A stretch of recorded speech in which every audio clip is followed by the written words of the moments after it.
International. We start, Assalamu alaikum, everyone. Am I audible? Anyone can confirm? Yes, sir, you're very much audible. Thank you very much.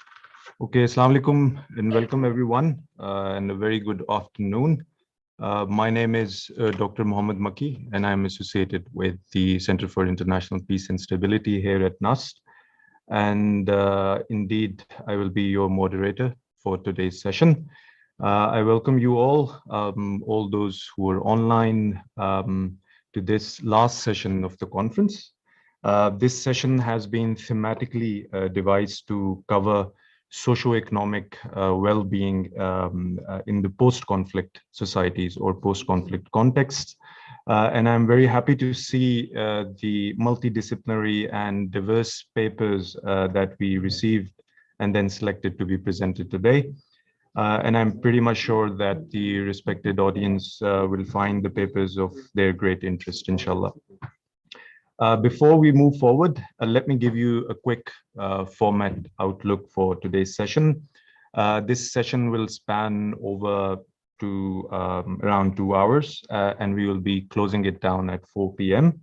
The session will begin with a keynote speech, which will be then followed by 4 papers presentations. Please note that each presentation has been assigned 15 minutes. Approximately, you may take another 5 minutes, but try to close it down within the 15 minutes. And I'll request the presenters to make sure that they finish their presentations within the assigned time. And my apologies in advance if I have to interrupt you guys in case you exceed the time limits. Once we will be done with the presentations, we will have this honor to have Professor Dr. Marie Breen from Northern Ireland with us. And then at the end, I'll invite the chair to moderate the session and handle the questions and answers from the audience. So please allow me to invite and introduce you to our keynote speaker, Dr. Brigadier Fayaz Hussain Shah. Brief introduction of his. He's an expert in disaster risk management, and he has recently completed his PhD from the Department of Peace and Conflict Studies at here at NUST, where his dissertation was focusing on climate-proofing Indus Water Treaty as an instrument of peace building in South Asia. Prior to his PhD degree, he graduated from Command and Staff College, Quetta, and also from National Defense University, Islamabad, and also remained Chief Instructor and Commandant of Military College of Engineering. He also served recently as DG and a Senior Capacity Building Expert at the National Disaster Management Authority and DMA. I would also like to very quickly mention that he is the founding chairman of Integrated Resilience Network, which is an organization designed to build capacities for effectively responding to multifaceted socioeconomic and environmental issues which we as a society is facing at the moment. Over to you, Dr. Fayaz.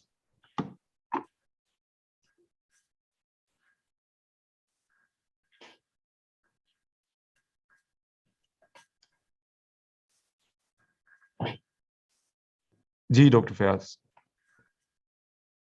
Thank you very much, sir.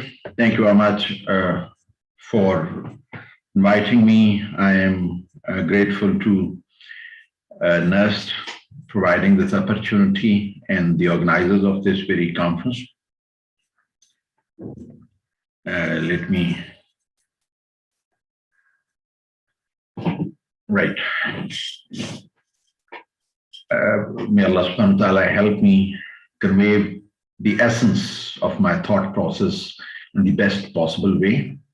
Bismillah ar-Rahman ar-Rahim. Namadu wa nusalli ala Rasulil Kareem. This is the reflection screen which I shall be focusing on this very topic. I will start from understanding the conflict and then moving on to its drivers and what are the indicators of peace and what is the spectrum of socioeconomic well-being. And then to focus on socioeconomic well-being, I would take on a case study of Pakistan for KP and FATA.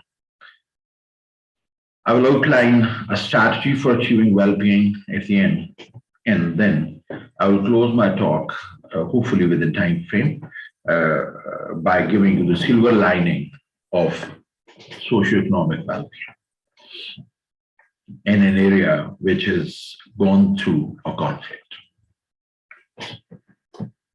Ladies and gentlemen, in a post-conflict state where security, social, economic, and environmental challenges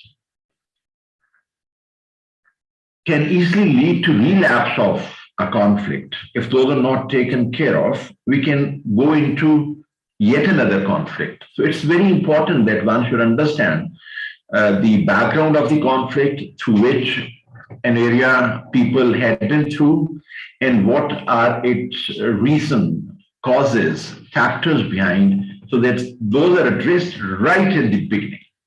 These challenges I have summarized here. One, the poverty, marginalization, and vulnerability is the major challenge which take people to the conflict. Unsustainable exploitation of natural resources and environmental deterioration is the second reason for the conflicts. Insecurity, militarization, and lawlessness is yet another reason which lead to conflicts. Societal divisions is very important. We need to see what cleavages, what seams are appearing in a society. Poor governance, corruption, and low capacity of the system would lead to the conflict. Poor economic performance, limited fiscal resources, and disruption of infrastructure and public services is a dominant reason for taking a society to a conflict. And then we have regional and external risks, particularly when we would see our geographical setting, then this point would be more relevant. Right. Now, what is the post-conflict setting? I would like to explain it a little bit so that we can understand the context of my talk in correct perspective. In recent history, we have seen the rise of post-conflict intervention as a component of military and foreign policy. Both are at play. It's a form of humanitarianism and as a challenge to notions of state sovereignty. There's the setting which we find. Post-conflict recovery is constituted to be an extension of conflict and as a domain concerned principally with the national security.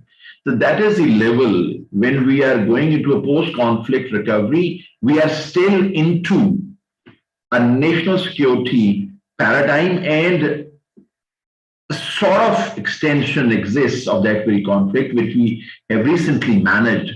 If that is not well managed, we can again go back to that very conflict.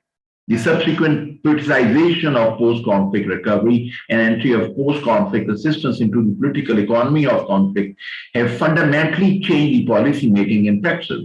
That's the setting which we see, particularly in an area where regional and external forces are also at play. The depoliticization of post-conflict recovery may benefit from an increasingly structured architecture of integrated directed recovery. So this we would have to keep in mind that we would have to depoliticize that very area if we want to have socio-economic well-being set in. That is the setting which is required for a smooth application of the concept of socio-economic well-being.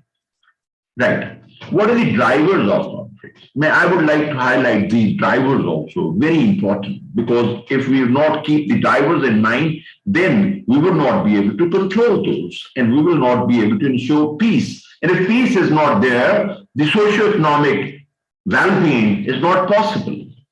We know ideological drivers, political drivers, economic, resource-oriented drivers. These are the factors which link to conflict. Socio-cultural, ethnic factor is a dominant factor in turning a society into a quagmire. Territorial, geographical disputes is the leading driver. Geostrategic and insecurity we can find in our neighbor, particularly the case study which I will be presenting of KP and FATA was affected by this very driver, the governance by the government, and the poverty, seclusion, and deprivation. This I mentioned in the beginning while understanding the concept of conflict. That's how are these drivers important to be understood for managing peace after a conflict. Right. What are the peace milestones and indicators which we need to keep in mind and we need to know? First of all, we should understand that the hostilities which were there, or the violence which was there, that ceases to exist. Very important. Some political peace agreement has been signed, or at least the understanding has been given to the parties. The militants have been demobilized. They have been disarmed and they are being reintegrated.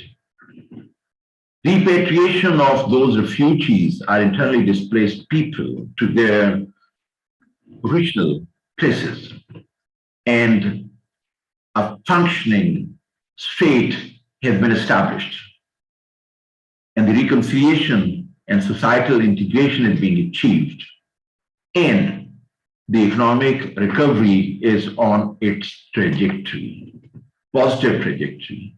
That is a set of indicators, are the milestone which shall give a feeling of peace in an area after a conflict. Right. Now, what is the spectrum of socio-economic well-being? Ladies and gentlemen, this I am giving a very broad set of spectrum. I shall be focusing on subsequently on socio-economic well-being with precise mention of those factors which shall be impacting peace.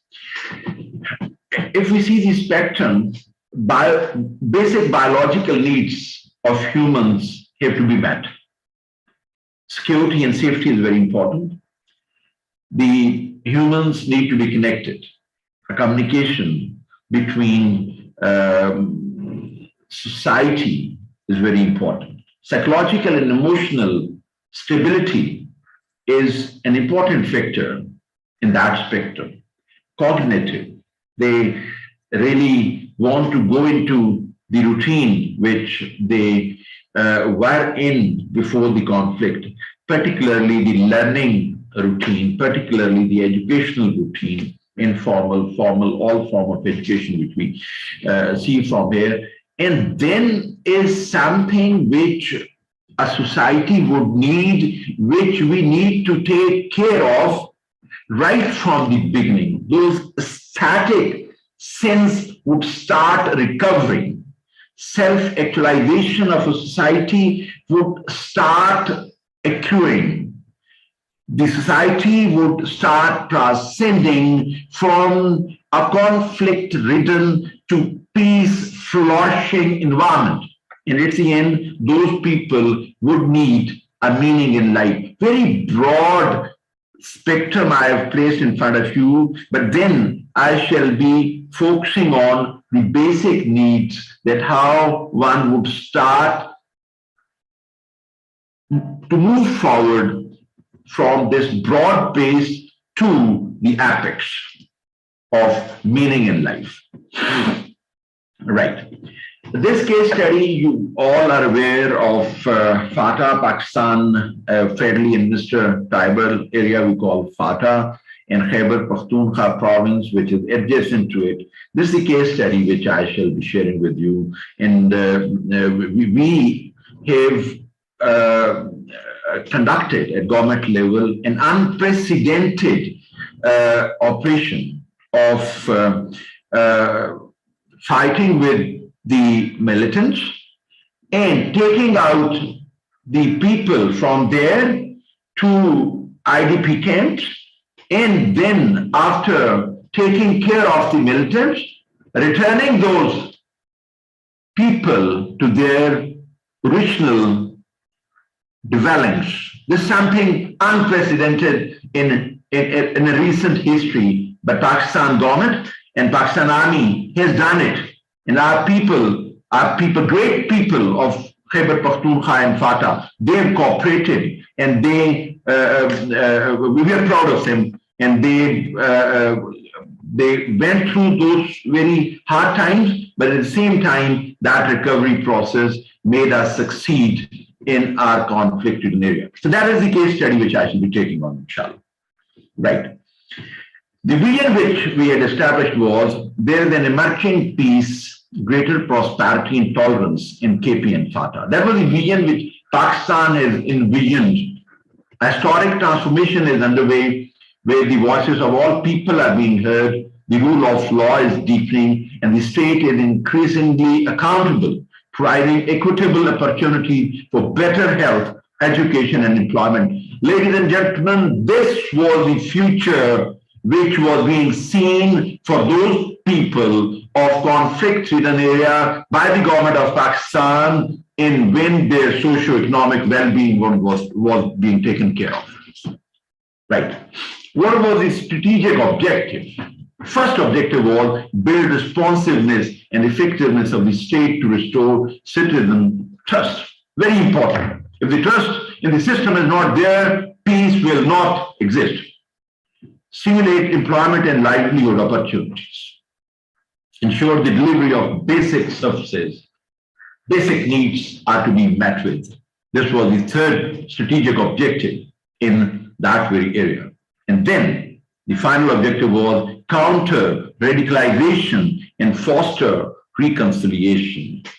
Ladies and gentlemen, how these four objectives, strategic objectives, were to be implemented, that would have decided the level of peace, and that would have decided the level of socio-economic well-being.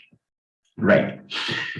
Now, what were the sectors which were focused for implementing this vision and these objectives? The governance, rule of law, agriculture and natural resources, non-farm economic development, education, infrastructure comprising energy, transport, and water supply and sanitation, health, social protection, and at the end, strategic communication.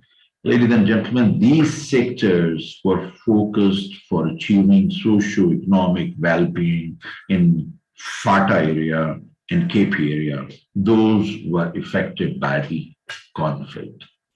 This should give us an understanding that how a vision laden with well-being contours and the objectives strategically oriented to bring peace have to be brought in through a set of sectors. If those would be developed simultaneously, only then peace will prevail.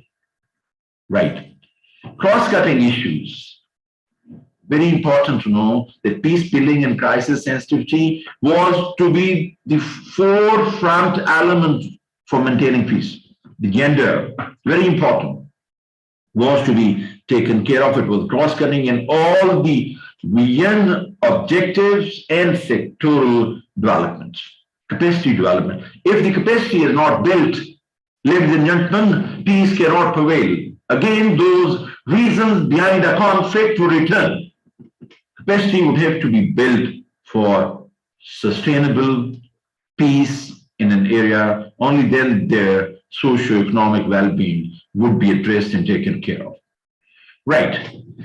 Now coming to the statute for achieving socio-economic well-being, it's a very brief, since the time is less, I will not be going into the details, so I shall be focusing on the notional points only, which shall definitely give you an understanding that what type of strategy we need to have for achieving socio-economic well-being. First of all, create the conditions for long-term peace and well-being. Fundamental reform that protect basic rights and address the key governance, security, and development shortfalls and inequities that have caused the crisis. Integrate strategies for synergies. We need to be synergistic at the end. 2 plus 2 should not make only 4. 2 plus 2 should make 22. We need to follow rights-driven approach. That should be a dominant element of strategy. And we need to build on other existing efforts. May those be social efforts, may those be religious effort, may those be even on ethnic fronts, some efforts are being taken. The government need to build on all those efforts to bring a peace which is owned and shared by all. Review through monitoring and evaluation regularly. This is very important. If we will leave the inside dynamics, I would call, we would not be able to know the things, the processes taking place. Close monitoring would be required, and the results need to be regularly, properly evaluated for bringing in corrections. And then keep seeking peace-building opportunities during the process of this socio-economic well-being. Right. Ladies and gentlemen, that's the strands of strategy which we need to keep in mind for an area of sensitive nature where peace has to prevail after the conflict. And the silver lining of the sustainability. If you can try to wrap it up in 2-3 minutes. It is the last slide, sir, and I'm over with it. We need to have an inclusive political process, enhance the governance structure, deliver legal and judicial system, collaborative opportunities. Economic interdependence would bring us closer, bring the people closer, and the mutual commitment with mutual ownership will be silver lining for sustainability and sustainable development. Thank you very much, ladies and gentlemen. I am confident that a very brief understanding which I have given should be of some value to you in your course of education and research. Thank you very much. Thank you very much, Dr. Fayaz, for presenting such a comprehensive account of post-conflict dynamics and also framing the notion of well-being within the post-conflict settings. Thank you again. Now this brings us to this session for paper presentations. Allow me to invite our first presenter, Ms. Elena Khalid. She has recently completed her MS degree in Peace and Conflict Studies, and she carries profound research interest in the post-conflict studies. Her conference paper today concerns with the dynamics of civil-military coordination for the establishment of child welfare units in the erstwhile FATA. The paper also discusses the institutional dynamics which are involved in the post-conflict settings of erstwhile FATA. Over to you, Elena.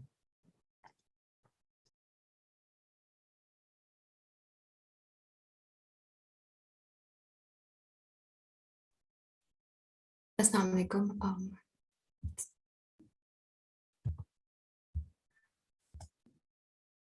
All right.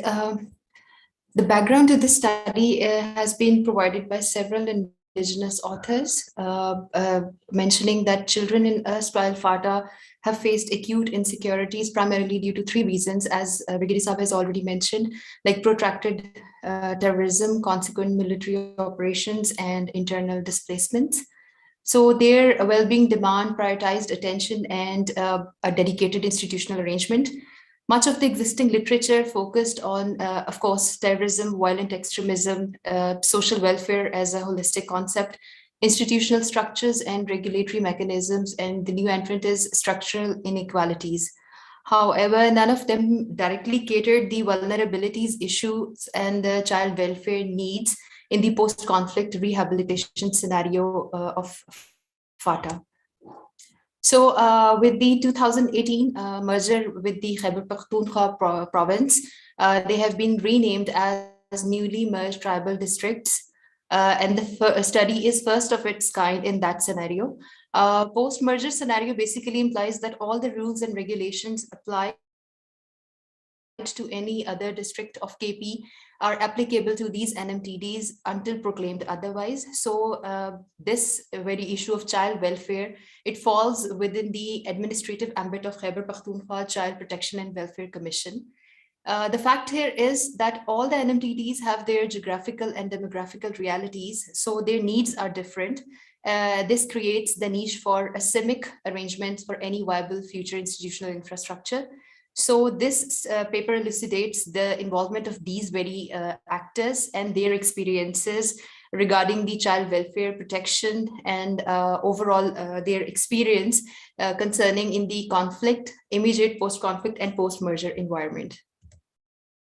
So my research questions basically refer to the three themes that I have understood during this study. The first question, of course, refers to the background of terrorism, military operation, and displacements, and how they actually affected children and identified their vulnerabilities. The second question refers to the available institutional infrastructure for child protection. Then the next question focuses on the discrimination between the policies in practice and the policies on paper. The last two questions focuses on the post-merger scenario, identifying how CIMIC arrangements have actually helped or they can help in the future, particularly focusing on PDMA, Provincial Disaster Management Authority, through its gender and child cell. So this is a qualitative research with the case establishing itself on the official documents and assessment reports based on different dimensions of institutional structure. In-depth interviews were conducted and the respondents included military officers, academicians, and several NGO representatives who have ample experience in these NMTDs. They quoted agency-wide examples relating to vulnerabilities, primarily focusing on the health, psychological, physical, and all different aspects of children, identifying the role of PDMA and multiple CIMIC actors. The time period covered included pre-conflict, post-conflict, and post-merger scenario, and thematic analysis was done. So the results have been categorized into three categories. First, vulnerabilities of children. Several respondents highlighted the significance of multifaceted nature factors or characterization of children at risk. The definition of children at risk has been identified by Khyber Pakhtunkhwa Child Protection and Welfare Act as any child in need of protection, orphaned, disabled, belonging to migrant workers, living in abject poverty without any ostensible means of sustenance, without parents, living in immoral environment, born out of wedlock, left deserted. So the respondents basically drew attention towards the fact that there was no discrimination between child protection and child welfare as such, both in the policies and in practice. So they were used interchangeably, signifying the same meaning.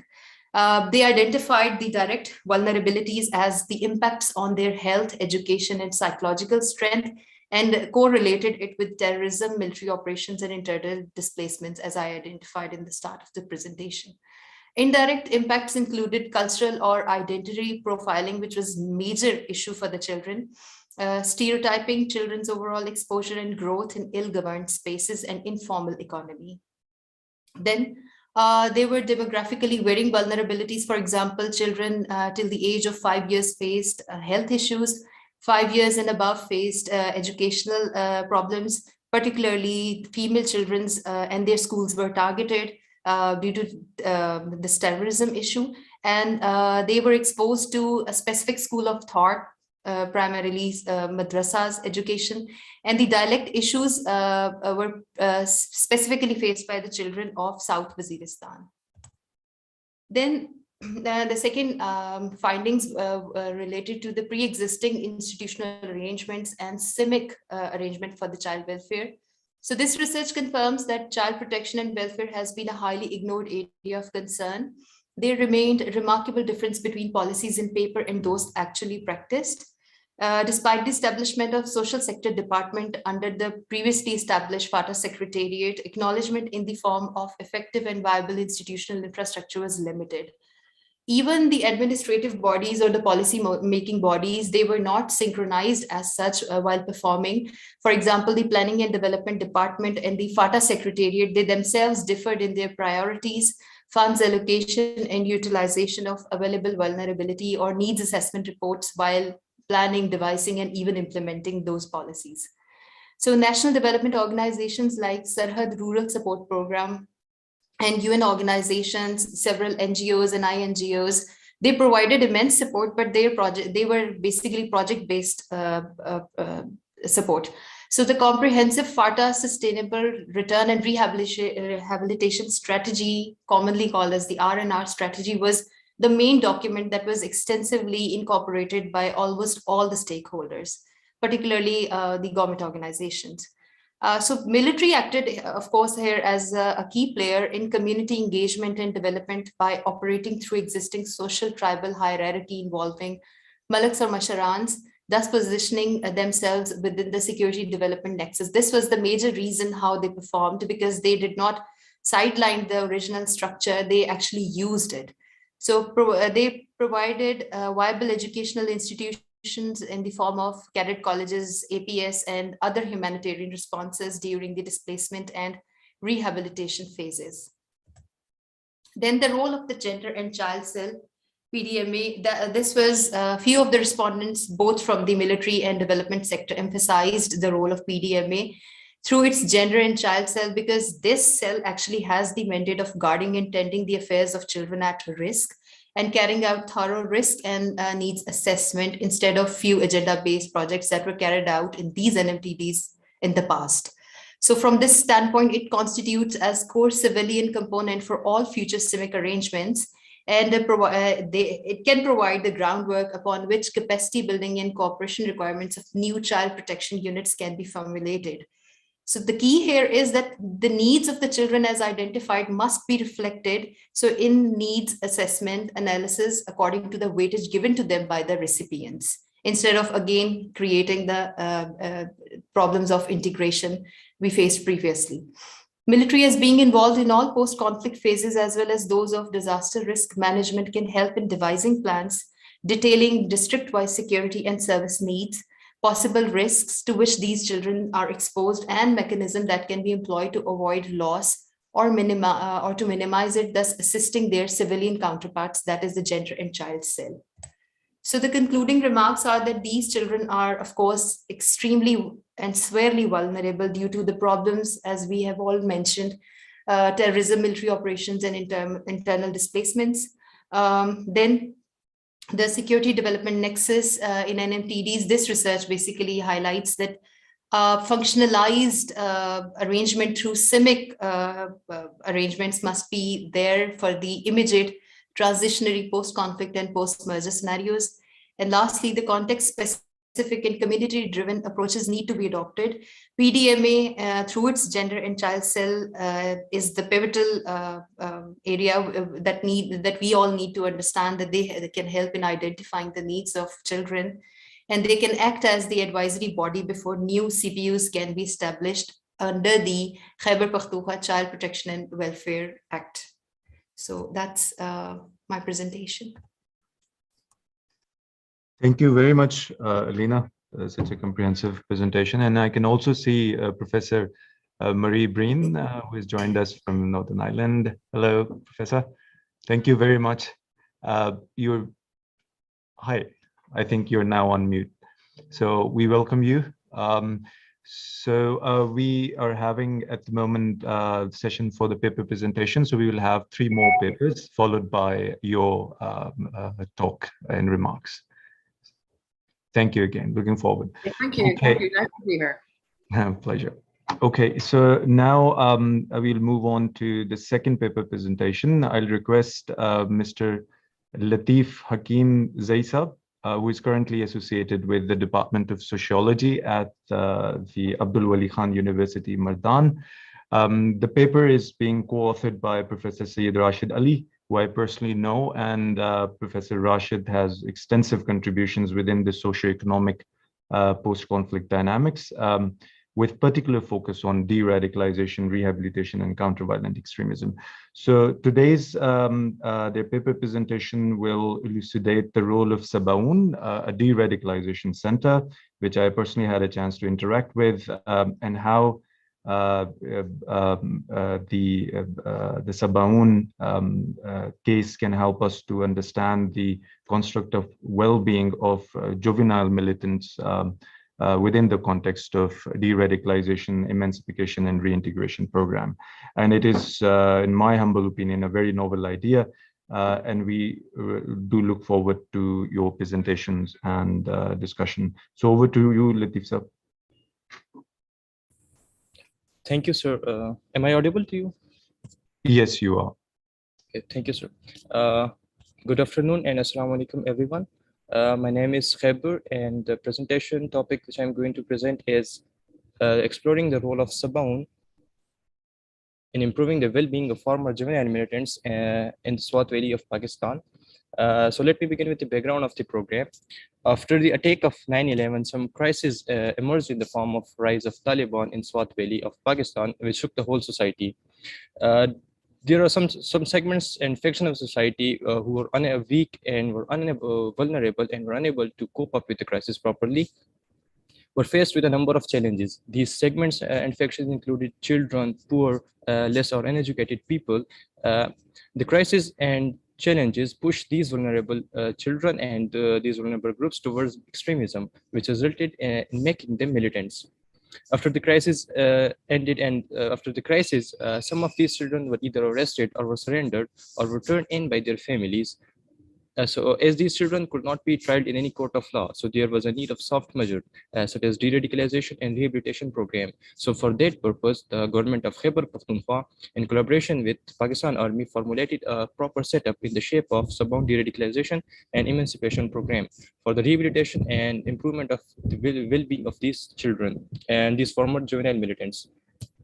The main aims and objectives of Sabaun was to address both ideological and social problems that had driven the children towards militancy, to reintegrate them back into society as useful and productive citizens, to provide a positive environment conducive for the rehabilitation of children, to remove the psychological burden from the children affected by the ideological exploitation and coercion, to facilitate their ability to differentiate and integrate information, especially related to values, morals, and ethical dilemmas, to ensure a positive protective environment for the reintegration of these children, for their families, and for a supportive community and society, to achieve long-term peace and stability in the Swat Valley through the de-radicalization of selected elements.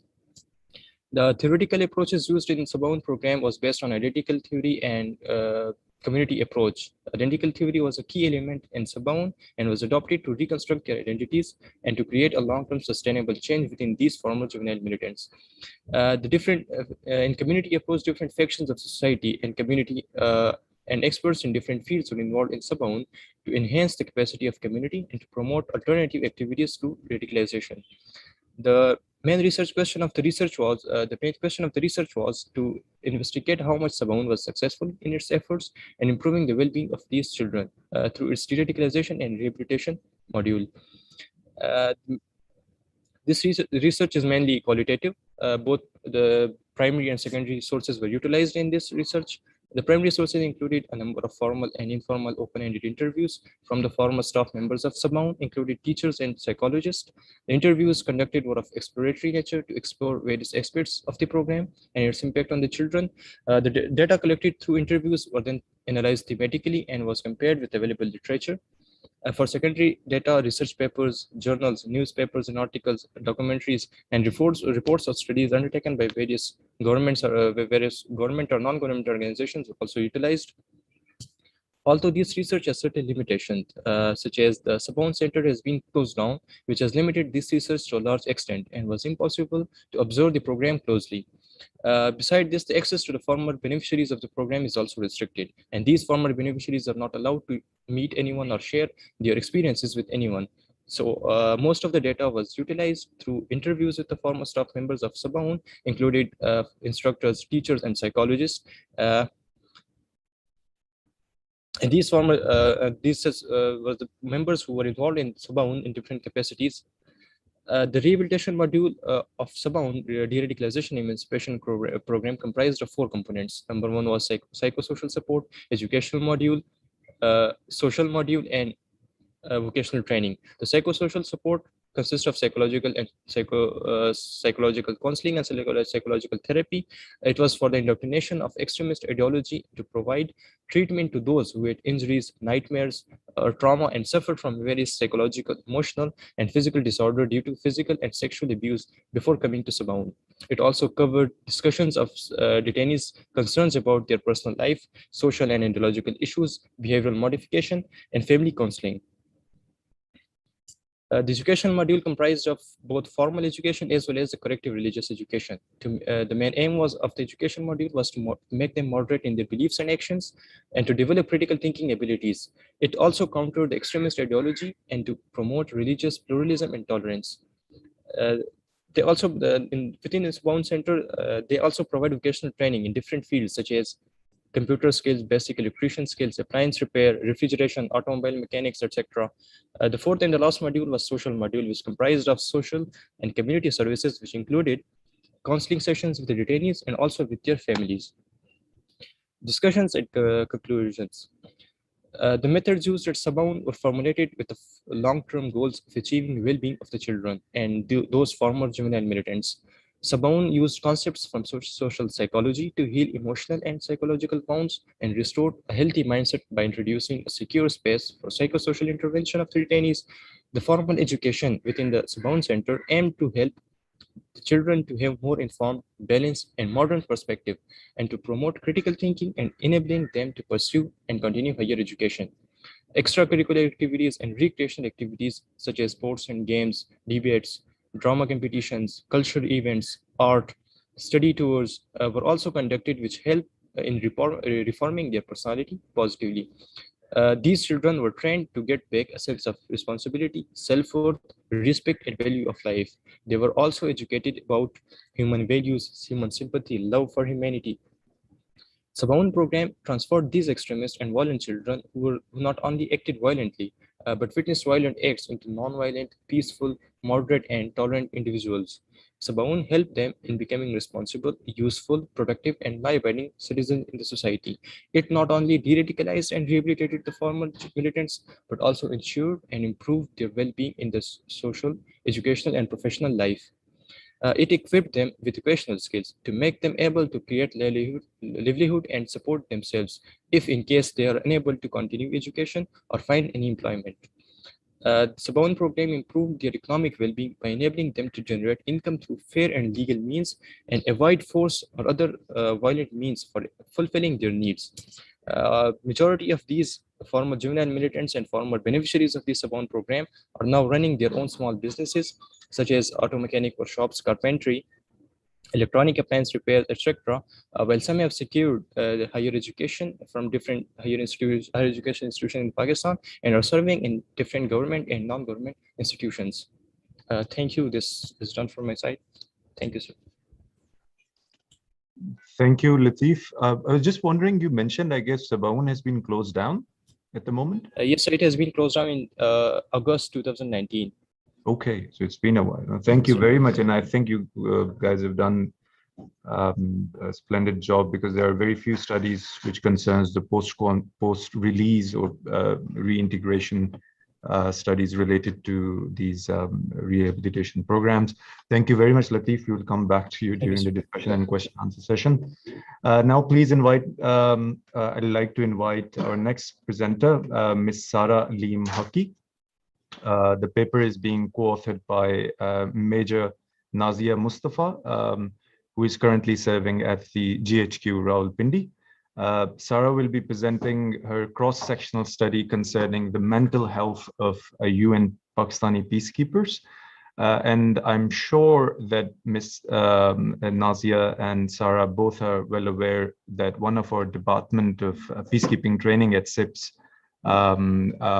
is very much concerned about such studies and plays a very important role within the UN peacekeeping training regime. So we very much look forward to hear your presentation. Thank you. So you want to come here?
Okay, so I'd like to share here first that this is not my research. It is actually the work of Major Nazia Mustafa.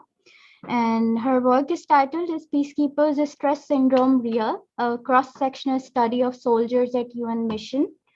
And okay, so the combat stress and mental health of military personnel have been widely studied in international research. However, research especially devoted to the mental health of peacekeepers is relatively ignored in the military mental health literature. Peacekeeping is a phenomenon in which military intervention in a conflicted area authorized by UN Security Council has been carried out from multiple troops contributing countries according to UN mandate. These missions involve overseas deployment, hostile and harsh conditions, numerous stressful and potentially traumatic events, armed conflicts, and disregard on part of some local parties for peacekeepers' security, and operating under restrictive rules of engagement, which can lead to role conflict. All these risk factors make peacekeepers vulnerable for development of peacekeeping stress syndrome, a condition in which peacekeepers find themselves unable to respond to atrocities and violence due to strict ROE. So in Pakistan, the rationale of this study was based on the situation in Pakistan. So in Pakistan, there is a scarcity of literature on psychosocial psychological stress and mental health issues in peacekeepers, despite many years of participation in United Nations peacekeeping missions. Only few studies have been conducted in this area. There is only one such study in Pakistan, which was conducted on peacekeepers, and that too shows that there have been very little behavioral and emotional issues associated with the use of mefloquine. Therefore, present study was designed to assess the impact of peacekeeping conditions on mental health of Pakistani soldiers deployed in Democratic Republic of Congo. So it was a cross-sectional study design, and convenient purposive sampling was used. DAS-21, the Urdu version, was used for the assessment of anxiety, stress, and depression.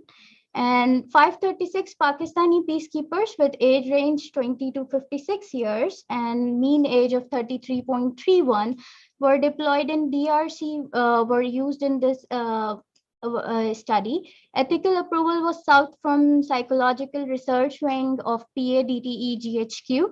Study purpose was discussed with the commanding officer to secure the permission, and short infocare session was conducted afterwards. Group testing method was used to administer the scale. Now, here are the descriptive statistics, and we can see that here it is important to look at the fact that the depression, anxiety, and stress were not that much pronounced in our peacekeepers compared to the peacekeepers from other countries. And now, if we look at it, then the present study was carried out in a low intensity conflict area where the Pakistani troops did not engage in active fighting. Probably that was the reason they did not experience significant psychological problems. It is considered that Pakistani military has become well prepared to conduct peacekeeping and peace enforcement operations, including preparing, educating, supporting soldiers with respect to these unique demands and roles. That is why they didn't find it difficult to work in the UN environment. Also, these findings highlighted the fact that Pakistani peacekeepers are resilient enough to handle the stresses of international environment. Studies on Canadian military personnel showed similar types of findings as their mental health related negative outcomes were quite low. And perception of deployment plays significant role in the management of stress among peacekeepers. And it was found in our study that Pakistani peacekeepers mostly have a positive perception of deployment. 83% of the personnel looked at the financial advantages and the professional grooming that came with deployment. And now, here are the correlations, and we can have a look at it, and we can see that age and years of service are correlated with the presence of depression, anxiety, and stress. And past researchers have also showed that socio-demographic variables were significant factors affecting the level of stress among peacekeepers. For example, younger age groups, 20 to 30 years, having service tenure of less than 10 years, suffer highest from stress in their lives. Actually, with increasing age and service, individuals become more mature and develop coping mechanisms which help them manage their stress in a better way. So here are the main differences of the married and the unmarried peacekeepers. And lack of recreational facilities, separation from family, and risk of getting infectious disease are their negative perceptions. It was observed that married personnel have more negative perception of the deployment, 70% versus 54% when they're compared with those who are not married. So the conclusion of this study was that the present study provided useful information regarding mental health of peacekeepers and highlighted the fact that Pakistani peacekeepers are resilient enough to handle the challenges of international environment. It also emphasized on addressing this issue in current and future research by conducting long-term follow-up studies to see the impact of overseas deployment on soldiers in detail. Thank you.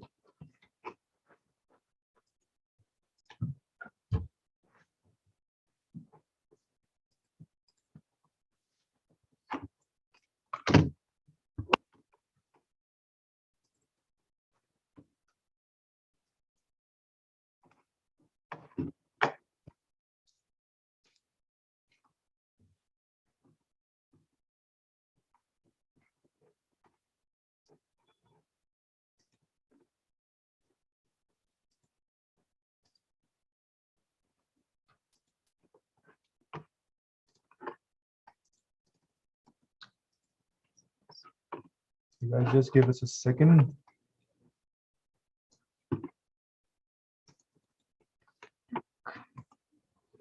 It's stuck. Stop sharing.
Okay, guys, sorry, there was a little bit of technology hiccup. Anyway, thank you very much, Sarah, for your presentation on UN peacekeeping missions and socio-psychological impacts and the resilience that you have presented in more quantitative fashion. Now, this brings us to our last final paper presentation by Ms. Mahnoor Hayat. And the paper is being co-authored by Dr. Ahmed Waqas Waheed. Ms. Mahnoor will be presenting some interesting aspects which concerns with socio-economic well-being of academics, something which is very close to us. And it will be very interesting to observe the way the paper considers the academics as social beings and the environment within which the socialization and the related practices of Pakistani international relations academics takes place. Over to you, Mahnoor.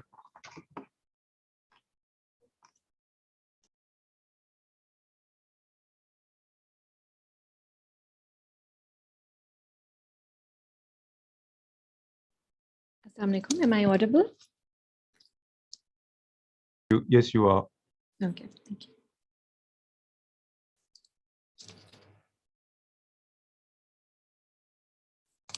All right, so the topic of my research is the socio-economic well-being of academics in Pakistan, prospects of homegrown knowledge production in international relations.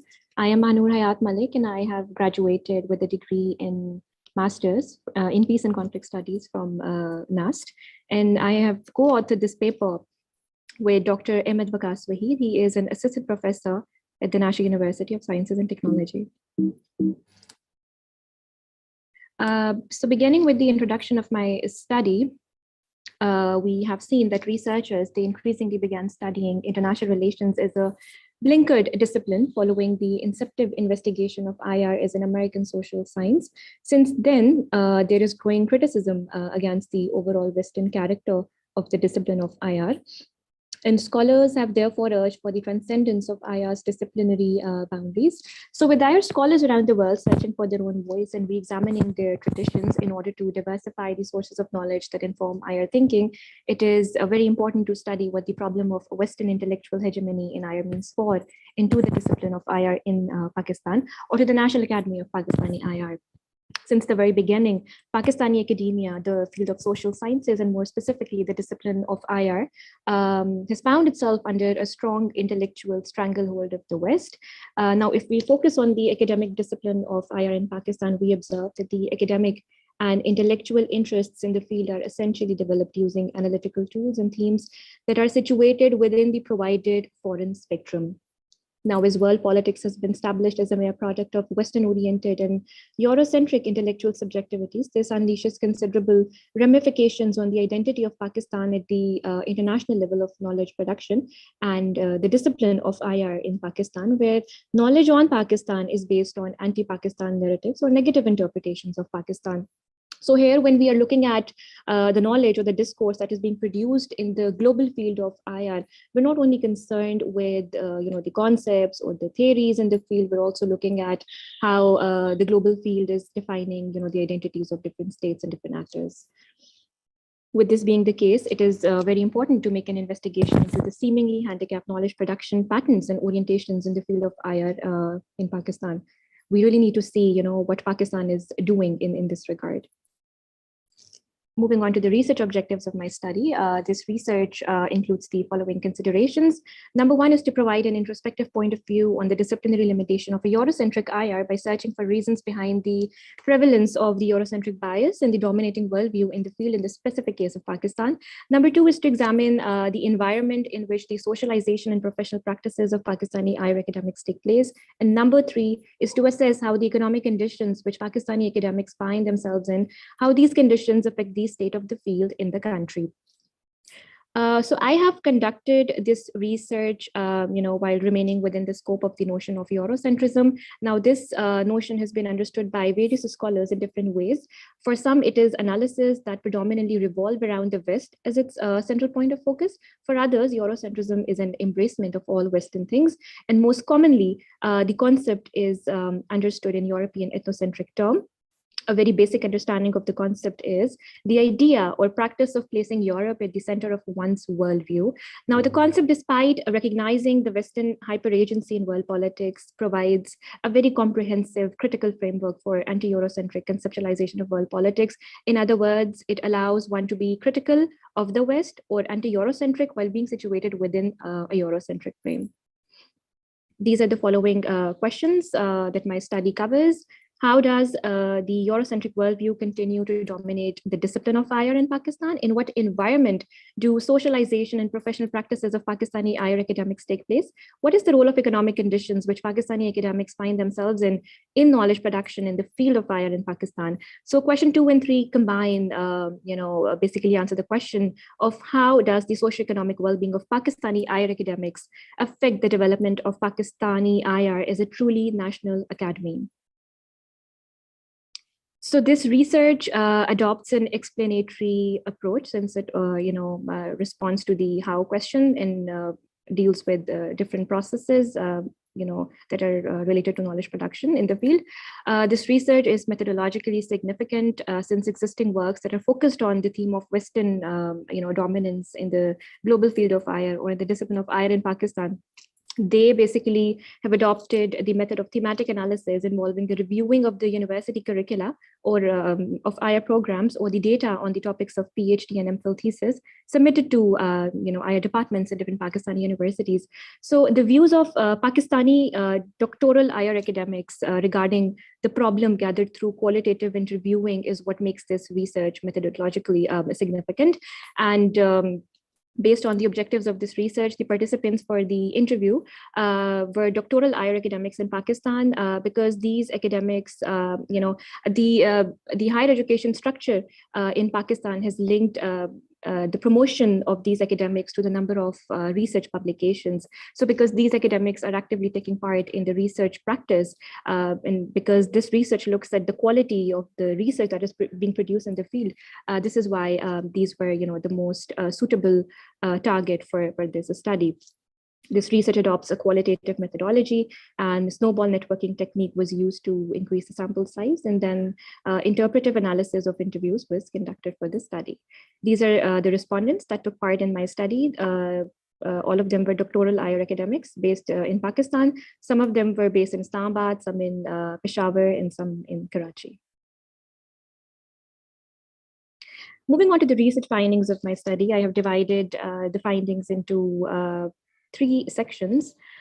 The first section deals with the social inclusion of higher academics in the knowledge production arena in Pakistan.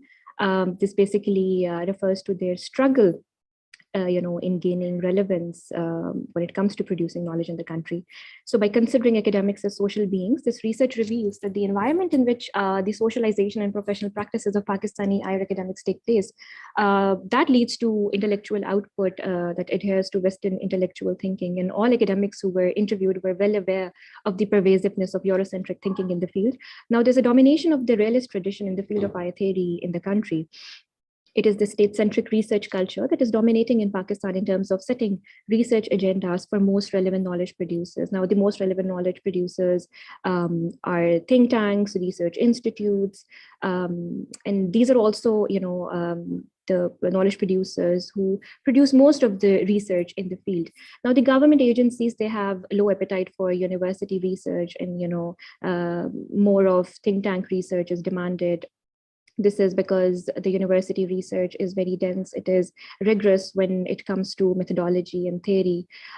So what is happening is, unfortunately, that Pakistani academics are not seen leading the research agendas in the country. So in order to, or in their struggle to secure relevance in the knowledge producing arena in Pakistan, these academics, they essentially adopt state-centric visions in conceiving world politics. And this explains why most of these academics, they are realists when it comes to understanding and explaining Pakistan's realities or the security problems that the country faces. If you now look at the research demand that these academics have to meet, you see that these academics are either incentivized to publish locally or they're forced to publish locally so as to secure professional progression. the research publication demand that the higher education structure in the country, demands, it basically rewards preference to quantity over quality. And secondly, if you look at, this is something that should also be noted, that if you look at the external international processes of knowledge production in IR, and the entailing intellectual structure barriers, or the gatekeeping practices, they form a major hurdle for Pakistani higher academics when they contribute to mainstream scholarship, which I'm basically referring to the leading prestigious higher journals in the field, international journals. So these journals require high standards of English language and methodological rigor, and a lot of time is required for the peer review process. And then these journals, they also have some charges that are required to be paid. This explains why these academics are inclined towards publishing in home journals, because for them, home journals become an easy option or an easy route to securing at the same time a professional progression. So this is further linked to the economic conditions which these academics face at home, due to which they become more interested in what ensures them their professional progression. Now, the packages that are being offered to these academics, they really have to, through those, they really have to meet their economic requirements. They have to have their kitchens running. And for that, again, they're going for the easier route.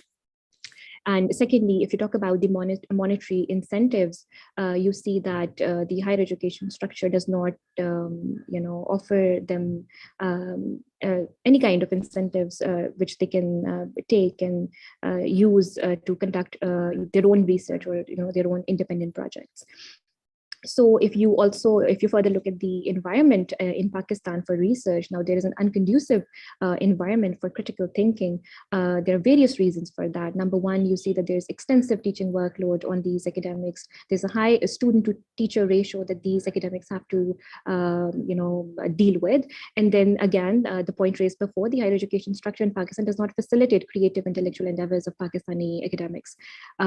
Fourthly, there's lack of freedom when it comes to challenging the mainstream discourse or developing critical discourse in Pakistan. Now, this relevance, my study has relevance to post-conflict concepts and frameworks, although this is not part of my study, but I would briefly be, touching upon this. So here I would like to make a comment on how alternative or critical thinking can contribute to the understanding of conflict or, post-conflict dynamics and post-conflict or conflict-related concepts and theories and themes. So there is, again, emerging criticism that suggests that the conflict or post-conflict related frameworks, they're again an intellectual product of the West. I mean, you name it, you look at the theme of sustainable development or peace or human security, or you look at conflict resolution theories such as the readiness theory or the ripeness theory, or you look at the concept of conflict resolution itself. When we apply these concepts to the local non-Western contexts, we're faced with these concepts. They're basically very limited in capturing or in portraying a whole picture that we're dealing with. So the question is, are we questioning this knowledge? And the answer is that we're not. Right, we're simply absorbing what happens to be existing or provided or foreign knowledge, and we are reproducing this knowledge through our research. Now, a very good alternative here can be the Islamic model of conflict resolution. And again, very briefly, I would be talking about it. If you look at the Western model of conflict resolution and then the Islamic model of conflict resolution, they offer, different aspects, you can say, where the Western model is emphasizing on political pluralism and individual rights. The Islamic model is focusing on communal solidarity, on social justice, on faith, and on cultural pluralism. And then if you, let's say, pick up the conflict resolution method of arbitration, where the Western model talks about a neutral tribunal, playing a role as an arbiter, the Islamic model, according to this model, the arbiter has to be from among the people who are involved in the conflict. And moreover, you can also look at Sufism, which is a spiritual dimension of Islam, and that offers compassionate solutions to human problems. And then Sufism also has its own understanding of the concept of peace, where peace is not just an outward human effort, it is also continual inward cleansing, internal cleansing. So yeah, this would be a comment from my side and a contribution to this theme. Now moving on to the conclusion of my research. For IR academics in Pakistan, Eurocentrism in the field of IR is number one, externally imposed due to the structural barriers that are actively working at international level of knowledge production and marginalizing Pakistani contributions from the field's center. Number two, Eurocentrism in the field is self-imposed in the form of continuing intellectual dependency on the existing state of IR, and this has been found as a consequence of certain socioeconomic factors. The social aspect entails a process that involves research agenda setting, a struggle for social institutional embeddedness in the country, and a search for a social environment that is conducive to research and critical thinking. Certain economic conditions further compel these professionals to fulfill their basic necessities on a priority basis, and this works to the detriment of homegrown creative thinking in the field. This further denotes the intermingling of the economic and social aspects, where the functioning of the latter appears as a guarantor of the professional end goals that the former contains. And it is within this socioeconomic context that the research culture in the National Academy of Pakistani IR is defined. And overall, this explains how academic creativity in the discipline is impeded in Pakistan. And as a consequence of all of this, unfortunately, there is a dismal state of IR in Pakistan, and the discipline continues to be an ethnocentric field of study, in that it primarily uses Eurocentric lens in conceiving world politics. That's it from my side. Thank you for your time and attention. Thank you very much, Manur. And I could see the chair, Dr. Bakar, writing exhaustively some of the points that you were discussing regarding the academics and the challenges within the IR, and then contextualizing it within the domain of well-beingness of the academics. Anyway, thank you very much. Okay, now please allow me to request Professor Dr. Marie Breen-Smith. Thank you very much, Professor, for being here. Manur, can I request you to end your slide share? Manur?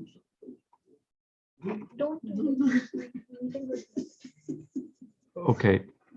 Manu, you need to turn off your slides and stop.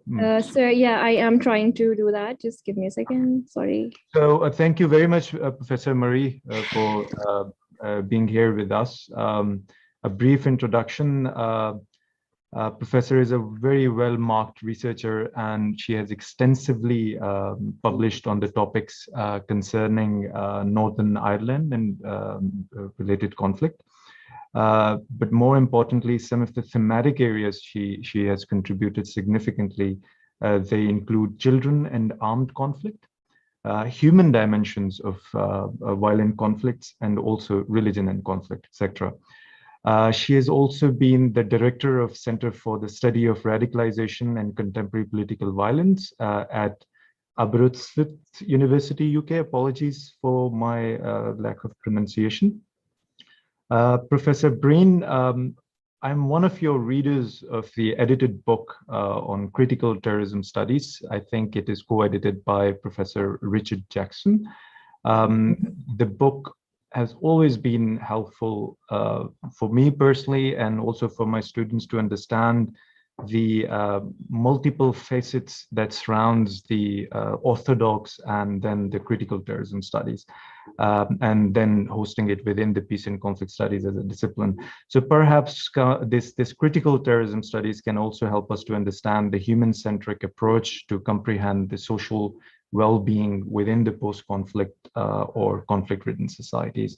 Welcome, and over to you, Professor Bree. And you have 20-25 minutes as long as you desire. Thank you. Can I screen share?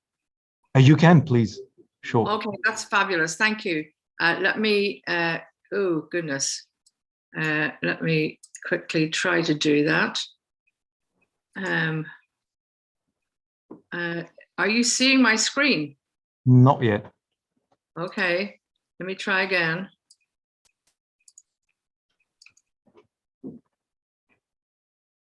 Oh, here we are.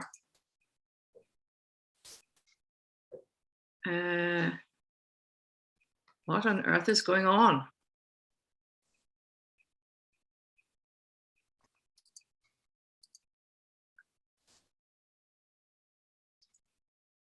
I'm not sure what's happening. Probably you'd find an option of more with 3 dots down there or up there. No, no, I'm clicking screen share, but it's just not doing it. Okay. I'm clicking and I'm clicking. It's telling me to open system preferences, which I don't understand. And here we are. Hold on. Let me just, it seems that your system is a little bit different to the one that I'm used to, but never mind. We'll get there. Oh, okay. So it's telling me I can't screen share on your system until I quit Zoom and restart. So I'm not going to do that. What I'm going to do instead is I'm going to talk to my slides and then I'll circulate them later, if that's okay with you, because otherwise we'll be messing around all day. So I'm sorry about that. Before I start, can I do a commercial break? Because I was very much taken by the previous speaker, Dr. Malik's mention of this iniquitous practice of making academics pay to publish in certain journals, which I regard as a crime against knowledge and all of the rest of it.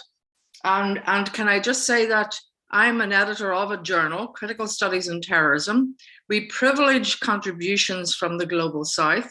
We are encouraging scholars from the Global South to publish with us, and we do not charge. And we're critical scholars. We talk about things like Eurocentrism. And can I also just say on the back of that, that the Western model is in the West, we have many models. Some of them are in the nadir, and the hegemonic Western neoliberal model is perhaps what Dr. Malik was talking about. But as someone who's sitting in the West, we have other models, better models in my view, that are also available. So thank you for that, and I apologize for getting in at the first, but there we are. So I'm going to talk about social economic well-being in post-conflict settings, and I'm going to give you some thoughts only from Northern Ireland and also from South Africa, both of whom are societies in which I've been involved and continue to be involved in the post-conflict reconstruction and the movement away from violence, let me call it that. This is not to talk about any particular piece of research, but to give an overview of the kinds of things that I've found in my work over the last decades of doing it. And I'm first of all going to talk about social well-being, what it is. I'm going to talk about public expectations in the post-conflict period and managing those expectations. I want to make some remarks about public safety and law and order. And I also want to talk about injustice, anger, and settling old scores, and how the past really is the present. And then I want to finish by talking a little bit about economic well-being. And I want to talk about peace as loss. I want to talk about peace as opportunity. And I also want to talk about the international community's involvement in peace processes at the economic level, and the implications of that. So if I do that, then we'll be doing very well. So let me begin by referring to the work of Arundhati Roy, and I hesitate to refer to an Indian's work when I'm talking to a Pakistani audience, but nonetheless, I think she has a very useful analogy that she talks about in her book, The God of Small Things, where the big God is the God of war, and the small God is the God of the personal, of the emotional, of the individual. And I'm going to read a quote from that book because I find it very illuminating to talk about what happens when peace breaks out, or when peace begins to break out. And this is a man, Larry McCaslin, talking about his wife, Rahel. And in some places, like the country that Rahel came from, various kinds of despair competed for primacy. And that personal despair could never be desperate enough. That something happened when personal turmoil dropped by the wayside shrine of the vast, violent, circling, driving, ridiculous, insane, unfeasible, public turmoil of a nation. That big God howled like a hot wind and demanded obeisance. That small God, cozy and contained, private and limited, came away cauterized, laughing numbly at his own temerity. Inured by the confirmation of his own inconsequence, he became resilient and truly indifferent. Nothing much mattered. Nothing mattered much.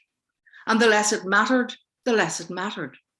It was never important enough, because worse things happened. In the country that she came from, poised forever between the terror of war and the horror of peace, worse things kept happening.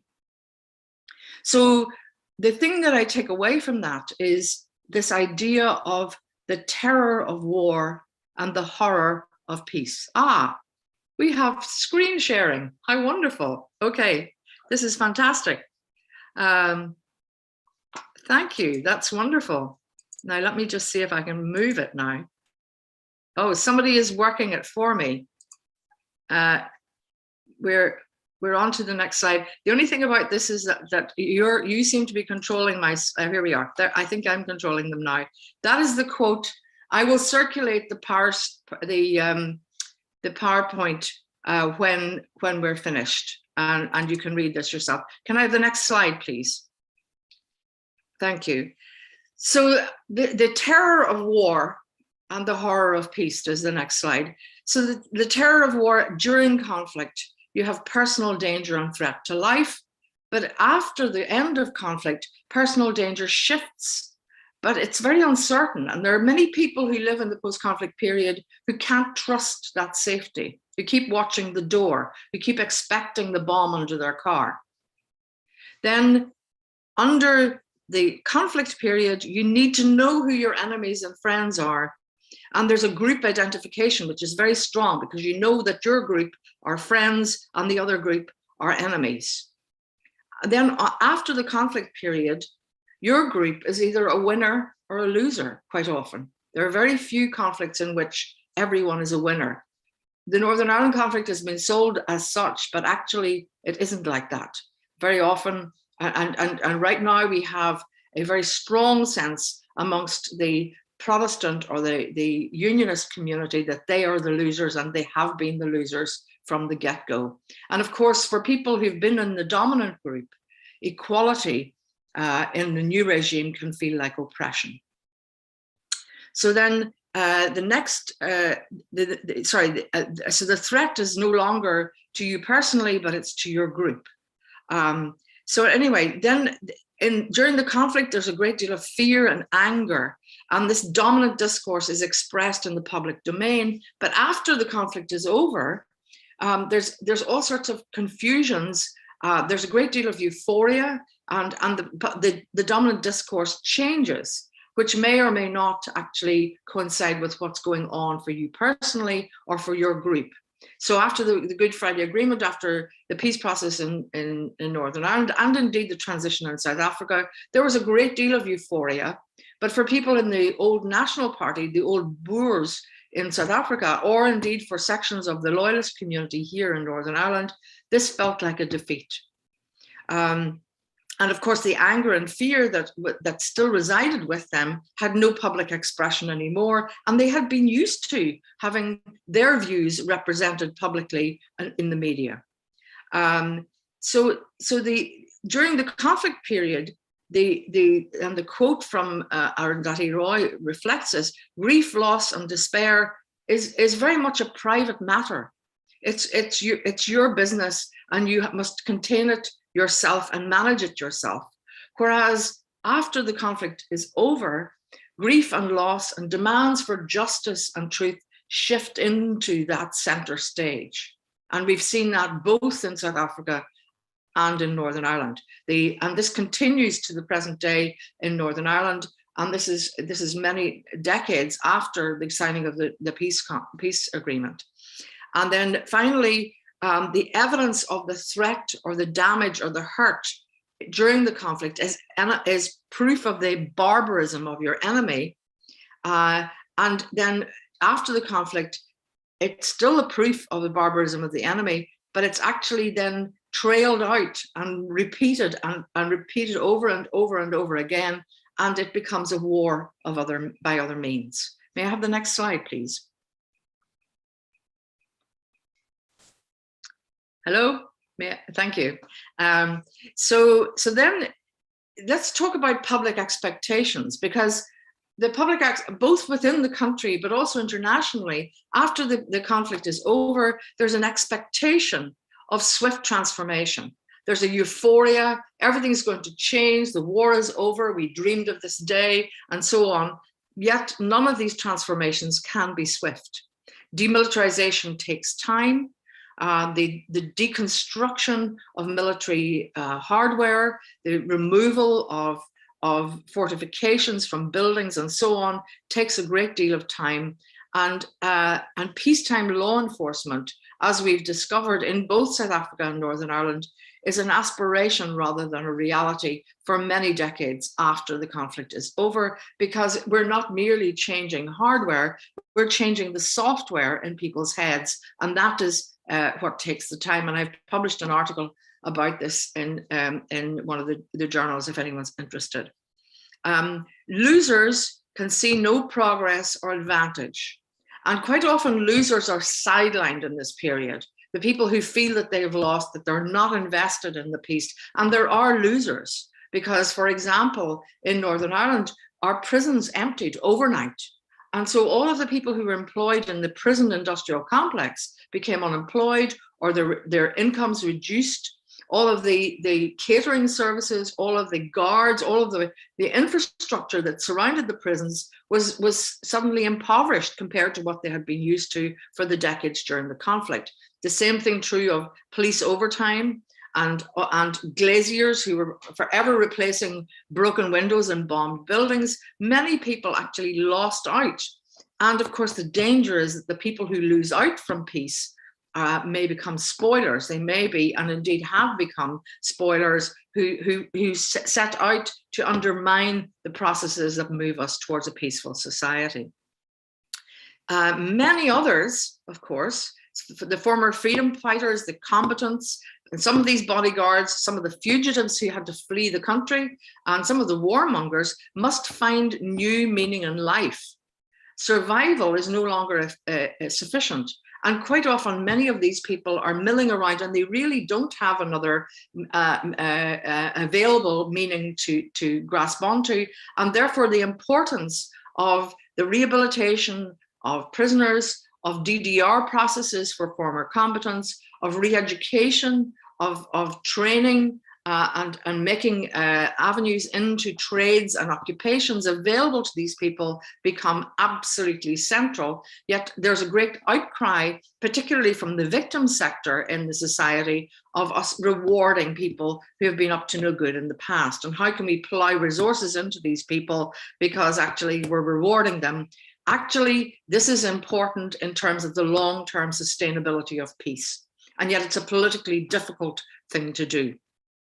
And many of these people will find the adjustment very difficult. Some people will become mentally ill.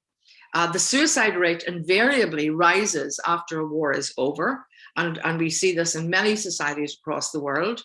Some of these people who were combatants will not invest in the peace process, and they will become, and we see this happening in South Africa, we also see it here in Northern Ireland, they will become involved in racketeering and gang warfare. The guns that they had yesterday fighting for freedom or whatever they saw it as, today become used in crime and extortion and so on. And this happened in South Africa. It also happened in Northern Ireland. And this indeed underpins the importance of the decommissioning of weapons and the taking of weapons out of circulation during the peace process.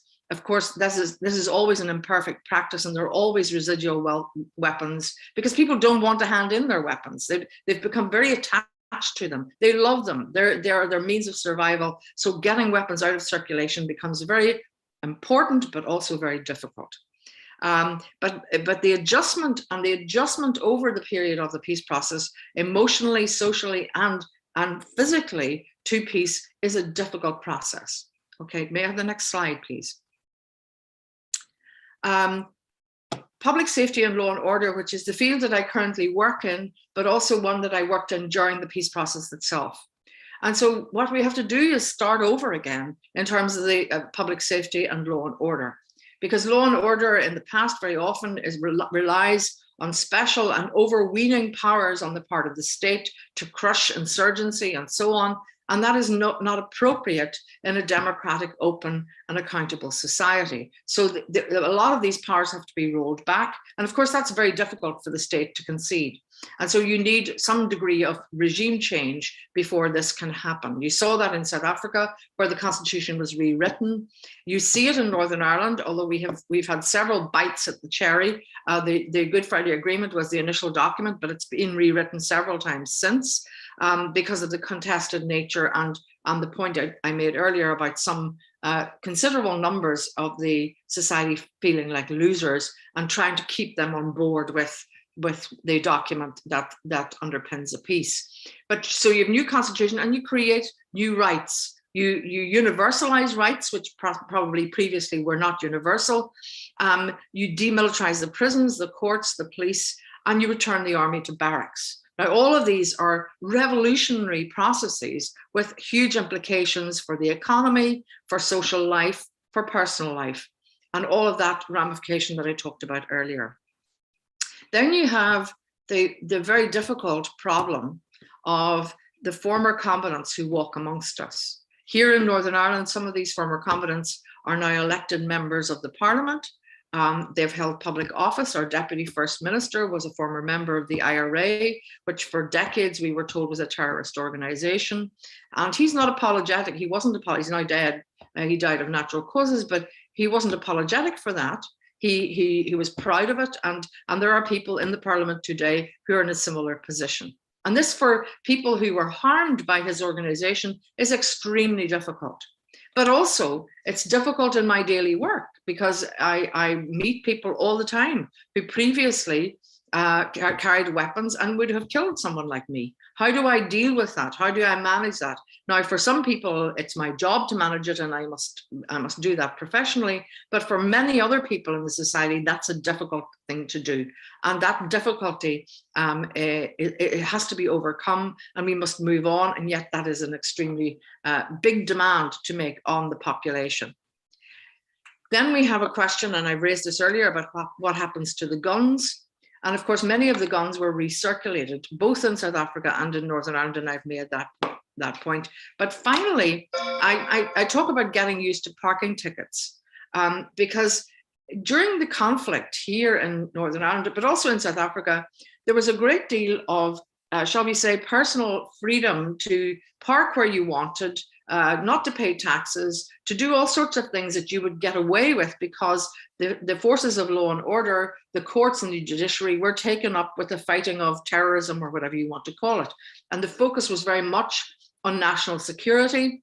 And when that lessens, and when the attention of the police and the forces of law and order can spread to the society itself, then the enforcement of the law becomes the norm, which is a norm in peaceful societies, but it can be a bit of a shock for people who've been used to the freedom of parking where the hell they wanted, and suddenly they're getting parking tickets. And there can be a bit of pushback in relation to that. And we certainly saw that here in Northern Ireland, people resenting the idea that they had to be accountable under the law. Can we move on, please? Thank you. Then the whole troubled difficulty of dealing with the past. The South African Truth and Reconciliation Commission is held up as a model of its kind in dealing with the past. And there isn't enough time here to talk about the limitations of that model, but at least there was an overarching and aimed to be comprehensive process of dealing with the past, where anyone could come forward and give evidence, but also combatants and people who were responsible for war crimes could confess, and if their confession was accepted and their crime wasn't huge, they could get a forgiveness or a pardon or an amnesty. No such process has happened in Northern Ireland, and so we are hobbled by that. We are constantly, only the other day, another investigation happened into the way the police were involved with some of the loyalist paramilitary organizations in the assassination of Catholics, Catholic civilians. And these things have a drip effect over a period of time because there has been no comprehensive process. And of course, when another one of these things emerges, the population aligns itself with where they were in the past. So the past isn't the past. The past is reenacted all the time in the present. And there's very little, I think, there are some people in the society who can acknowledge that nobody has clean hands coming out of a conflict, but quite often, as I often say, the moral high ground becomes extremely overcrowded and people are fighting themselves to prove that their side had God on their side.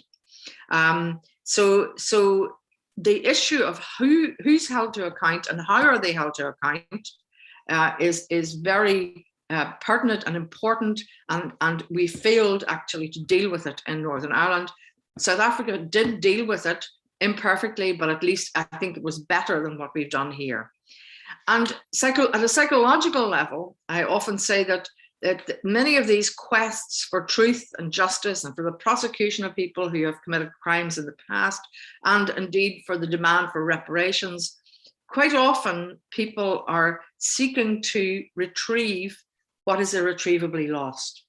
They're seeking for, if only I can get the truth about the death of my son.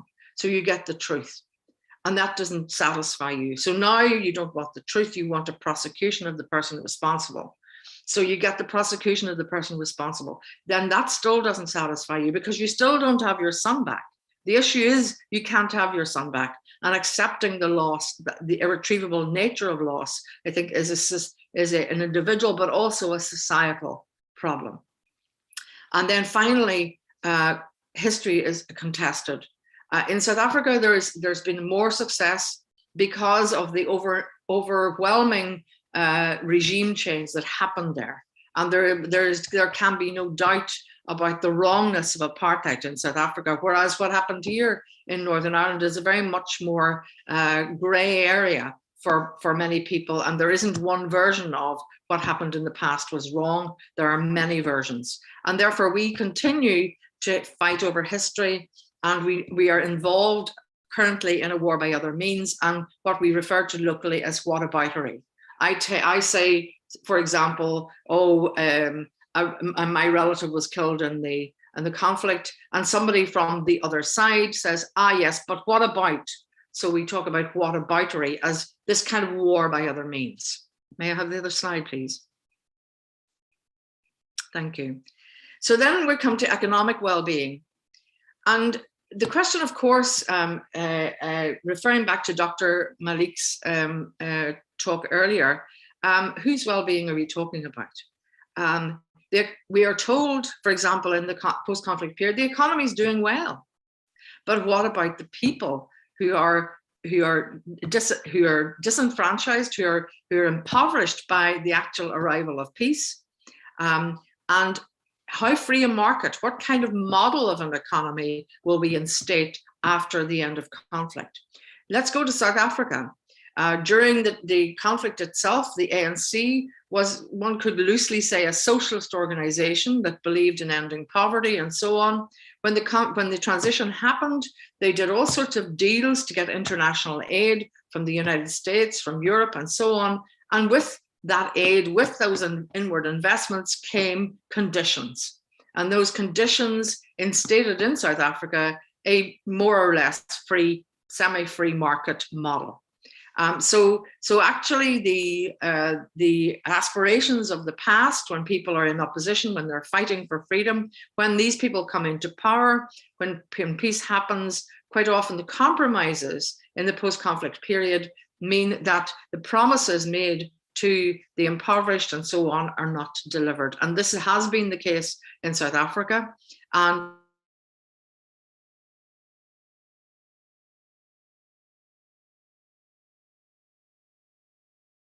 society in the post-conflict period becomes a kind of happy hunting ground. I'm told, can you hear me okay? Okay, I'm told my internet connection is unstable, but I'm as good as I can be. Okay, so the society in the post-conflict period is a happy hunting ground, attracting inward international investment, but I've talked about the conditionality of that.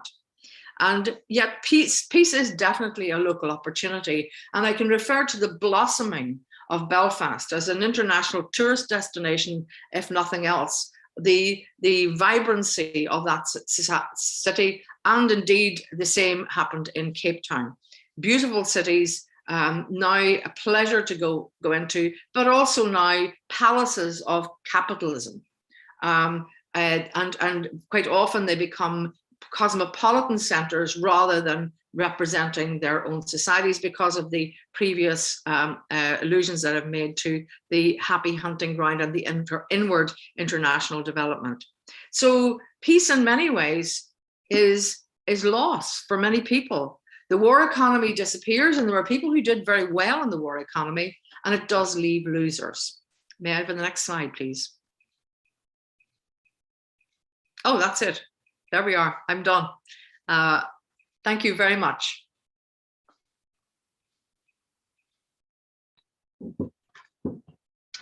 Okay, thank you so much, ma'am, for your very insightful look into the issues. And I have jotted a lot of points, and I will be bombarding you with a lot of questions. I hope you wouldn't mind. Not at all. Okay, so I'll happen to be the chair for this session, and I'll try my possible best to kind of wrap it up and look at what the presenters have actually tabled before us. Quite insightful of everyone who has spoken today. A quick one from Dr. Feaz, who happens to be our very newly minted PhD. And he has looked into the sustainability of a post-conflict environment and how actually one can move into a process of restoring peace. And quite interesting that he's also touched on the drivers of reasons for conflict, for example, which I categorize as the socio-political and structural or non-political issues that are responsible for conflict, regardless of the society. But in reference here to the SY FETA and how we can actually move towards the peace milestone, which according to him, it talks about reintegration, rehabilitation, and disarmament. But all of these can be put into context in where it talks about the need for basic need and ascertaining socio-economic well-being. A quick look at that. Then later you talk about the cross-cutting issues, which include three things: the importance of improving the genderness of the post-conflict environment. I believe there are a lot of literatures that talks about how we genderize war. What about in the post-conflict era, taking care of the sex? Similarly, the peace building measures and capacity building as a way of sustaining peace. It seems to me that your presentation, ma'am, kind of critically look at all of what our previous presenters have tabled before us. A quick look at what Ms. Elena looked at, looking at the vulnerability of child well-being in a post-conflict environment. And I believe, frankly speaking, she's done a very good job looking at how the role of CIMIC which is quite closer to our own heart at SIPS and at NOST, trying to understand the nexus of the civil-military relations and how to bring about or be responsible in bringing about a post-conflict environment that will be much more conducive for the children of conflict. And I think this is not just of Pakistan alone. It resonates with so many society across the globe, particularly in Africa, or even across the border in Afghanistan, the role of PDM or the Child Center, and how this can be navigated in trying to understand the internal displaced, how internal displacement, military operation, and societal-driven measures can be put all together to understand the well-being of children in post-conflict or ex-wife FATA. Similarly, when we look at what Ms. Zara presented in terms of the mental health of peacekeeper, quite interesting for the very fact that one of our departments at SIPS is a peacekeeping training department, where we look at, we kind of sensitize peacekeepers, both within Pakistan and international peacekeepers. But what interests me the most is how she has looked at the Congo situation. And I do have questions also for her if she's yeah, I think, would you answer that question? Yes, I can try to. Okay, the question to me is, what measures were taken by you and your co-author in trying to understand the situation in Congo and in Somalia? Because I believe Pakistan had lost its peacekeepers mostly in Somalia, not in Congo. So how do you measure these two? It's not my paper exactly, but I've taken a look at it. Okay. So from that, I can tell you that they have provided the peacekeepers with psychological rehabilitation services, so that, you know, if they're experiencing something because of that, like post-traumatic stress or depression or anxiety.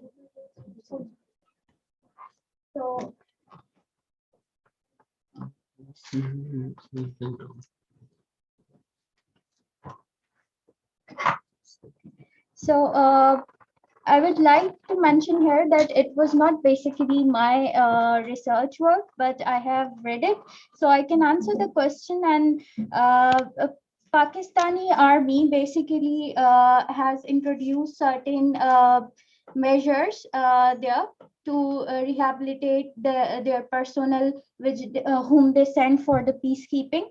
And in this research even, they provided the psychological services, so that the peacekeepers, if they're experiencing depression, anxiety, or any symptoms of PTSD, so you know, they can get help with that.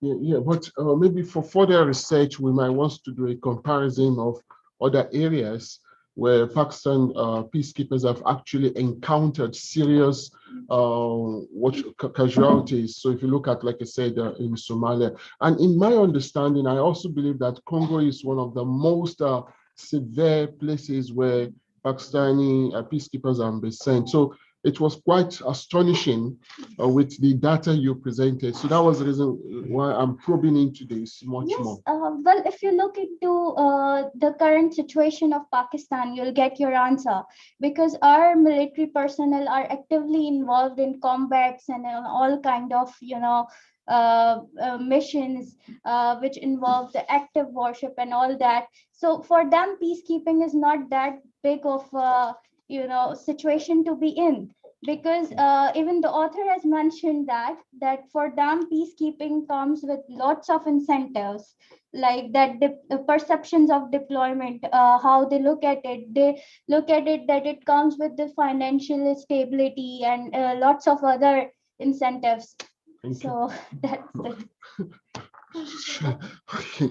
I won't bother you. Thank you. It's all right. Okay, so a quick look at Miss Mahnur Malik. I hope she's still there with us.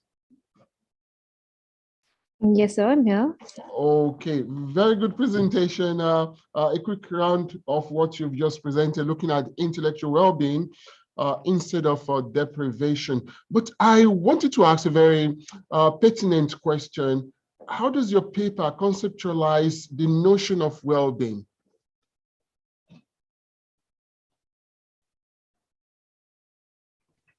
Yes, sir. So I'm basically looking at the socio-economic well-being of these academics. And when I say their social well-being, I'm basically looking at, how the social processes, the knowledge production processes, how they are affecting, you can say, the well-being of these academics. And economic, when I say economic, so I'm talking about the economic, you can say, the needs that they have to meet, these academics they have to meet, for which they engage in research practices and teaching practices, and their profession as a whole. So this is how I'm looking at mainly in generally the well-being of academics in the country, by placing them in the social and economic context.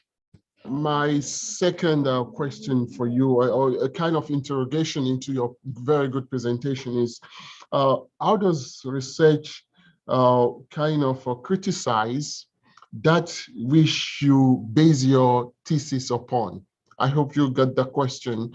So if you are criticizing the Western or the Eurocentric or Euro-America-centric international relations as to how it constitutes a kind of detriment to the international relations in the across the border beyond the West. So how do you criticize that when the basis of your argument itself is the Western model? Yes, sir. So firstly, I'm not criticizing, the global discipline of IR and how it is constituted, or the sociology of the global discipline of IR. I am just advocating, for the need to enrich the discipline with multiple voices from the global South. So I'm basically looking at the diversification in the very discipline. And secondly, as you said, that while criticizing, which I'm not, I'm just, like I said, the case I'm trying to make here is not that of criticizing, but to raise awareness, regarding the constitution of the discipline. So when I use, let's say, methodologies or a framework that is, again, you can say an intellectual product of the West, that is something that I think right now the situation is that, unfortunately, we do not have developed tools that we can use to, further our case and make an original contribution to the discipline right now, because we don't have those tools right now.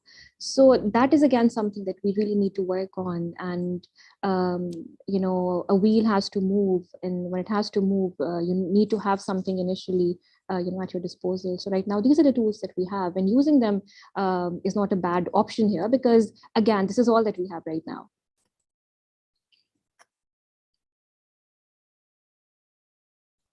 Thank you, Manu, for that response. Though, just to contribute to whatever you have presented, which is, again, very insightful, is that I believe the local academics can use the same local platform to further enrich themselves, and as well to now craft out something that is localized that can be eventually globalized. Because when we try to derogate the local publishing tradition as being inferior as compared to the international, you see, I think whatever we consider as international today or globalized themselves, they are at one time localized. So we have to globalize whatever we have at our own disposal. Let me quickly move to the next presenter, Mr. Akim, that looks at the Sabaun, how it looks at de-radicalization of the formal combatant in Sawat. He's kind of presented us the three taxonomy of education, how Sabaun contributed to both psychomotive, cognitive, and affective domain of the ex-combatant. But I have a question for you, that what are the measurements through which the Sabaun measures its success? Are you there with us? Yes, sir, I'm here. Hello, am I audible?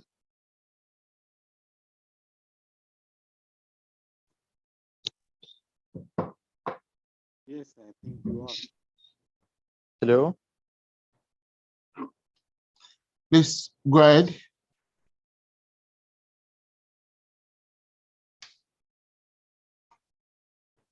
Hello. We can hear you. Yeah. Okay. So your question was that how someone measures their success rate. Hmm.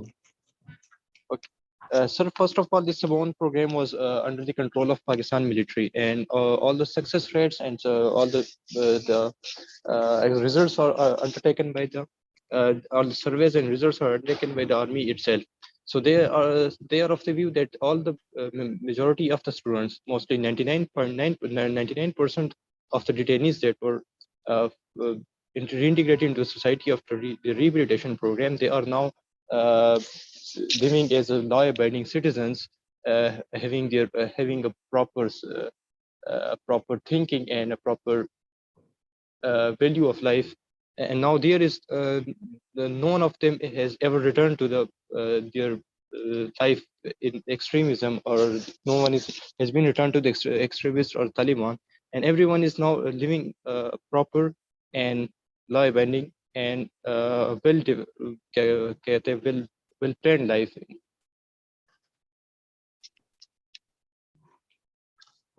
Thank you for that response, though we've conducted similar research here at NOST, so that was the reason why I was trying to juxtapose whatever you've presented, and that's which we have with us. Anyway, thank you for a very good presentation. And let me quickly go to Professor Berin, again, for a very elaborate and insightful talk.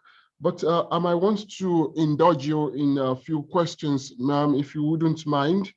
The first is that what you presented seems to be very critical in nature when you look at peace as an horror, and you try to connect peace, the movement from a conflict situation to a post-conflict situation, that even attainment or ascertaining peace itself can be detrimental to the society. My question is this: are you trying to suggest that Galton's theory does not work out for South Africa and Ireland? Okay, I can't seem to start the video for some reason. But anyway, hopefully you can hear me, yeah? Certainly we can. Okay, that's great. So I'm not at all suggesting that I'm in favor of continued war. What I'm merely trying to do is to add a dimension to what is properly our drive towards ending conflict. And we should drive to end conflict, but to look in more detail at the post-conflict period and point to some of the inherent contradictions in that period. So the overarching position that I have is that I wish to end conflict, and I think the ending of conflict is a good thing, because even now, if we look at the outcome in the two societies I referred to in South Africa and Northern Ireland, we see a huge reduction in the number of people who lose their lives. That has to be a good thing, but it isn't the only thing, is what I'm saying. What I'm saying is, if we're going to be intelligent and smart about the post-conflict period, if we're going to sustain the post-conflict status quo, if we're going to make the best of the post-conflict opportunities, then we must learn the lessons of the difficulties faced in the post-conflict period in societies such as my own, or South Africa, or other places that have gone through this process. Because it isn't all a walk in the park. There are many contradictions, and there are many opportunities for disturbing the peace, for unsettling the peace, and indeed for ending the peace within the post-conflict period. So that was the focus. I don't at all wish to suggest that that we shouldn't strive for peace, or indeed that the achievement of peace is anything else other than a wonderful thing. As for Galton, I'm a part-time fan of Galton. I think he has things to offer, but I think there are also limitations in what he has to say. If I may very briefly summarize my thoughts on that. I use pieces of his work in my teaching. Other pieces I'm less a fan of, and I do wish he would write more clearly. Sometimes it's very difficult for my students to understand what he's on about. And I think things could be put much more simply and reach a wider audience and make a greater impact. But I mean, who am I to talk? Thank you for that good response. I wish I have ample of time to further quiz you. And I believe in the post-conference situation, I'll be getting in touch with you so that I can further peep in some of the ideas which I have gathered from your very insightful discussion. And for everyone that has presented today, thank you so much. But before we round this up today, I would like to introduce us or invite to the podium Professor Salma Siddiqui, who she's the Dean of S3H, a very resourceful person that I've known for quite some time. And I find her very engaging, intellectually capable to have worked to this stage in bringing together this international conference. For the last 2 days, we've been struggling up and on to putting this together. And I think we've been somewhat successful in doing that. I would hand over the podium now to Dr. Salma. Dr. Salma, over to you. Thank you so much.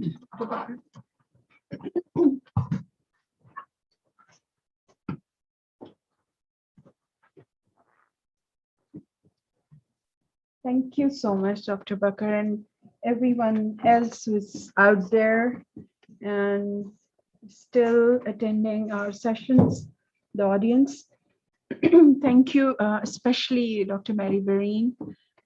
It was a pleasure to hear you, and I'm so glad that you could manage despite the time difference and the shuffling of the session and so on. So with this, not only we are concluding this session, we come to the conclusion of our conference, this international conference on business management and social sciences. And the theme was international. We were talking about well-being from an interdisciplinary perspective.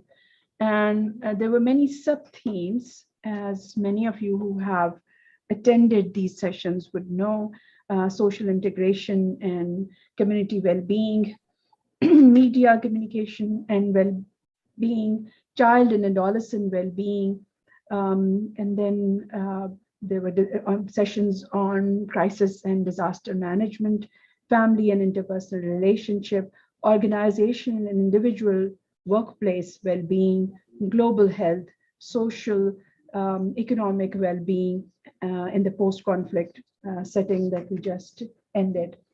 I'm really grateful to all the participants who have participated in different manners.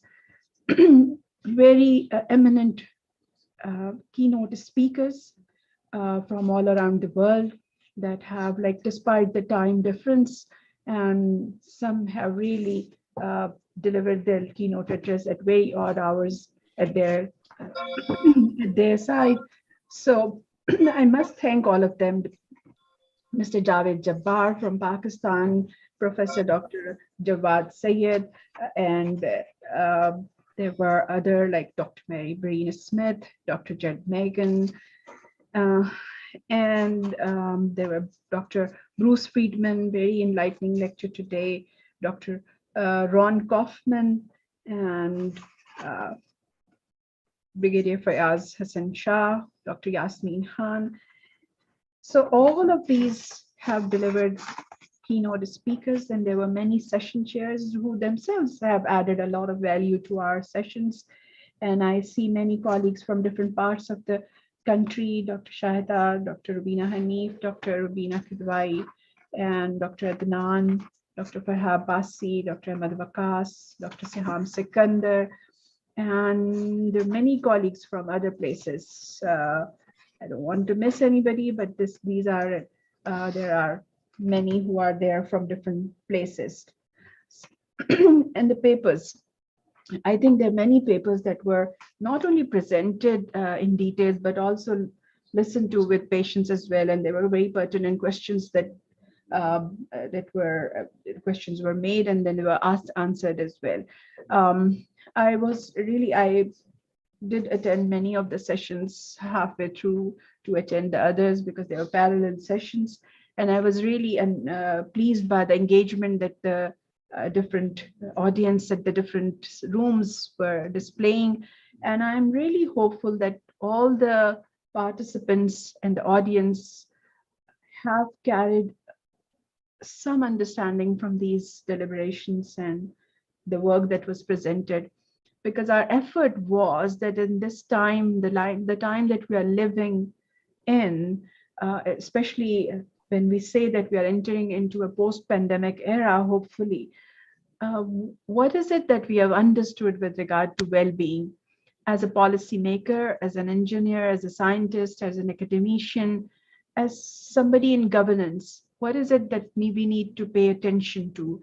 And if we only keep thinking that well-being is something that only concerns psychologists or mental health experts, that I don't think that now we must realize we won't be able to attain some semblance of well-being which is enjoyed by the community and any inhabitant of any country, because we have learned that well-being is something that we all have to contribute to, especially through this session on post-conflict settings, how well-being is compromised. We understand that sometimes we survive the wars and what we think that the economy is back on track, but are people back on track?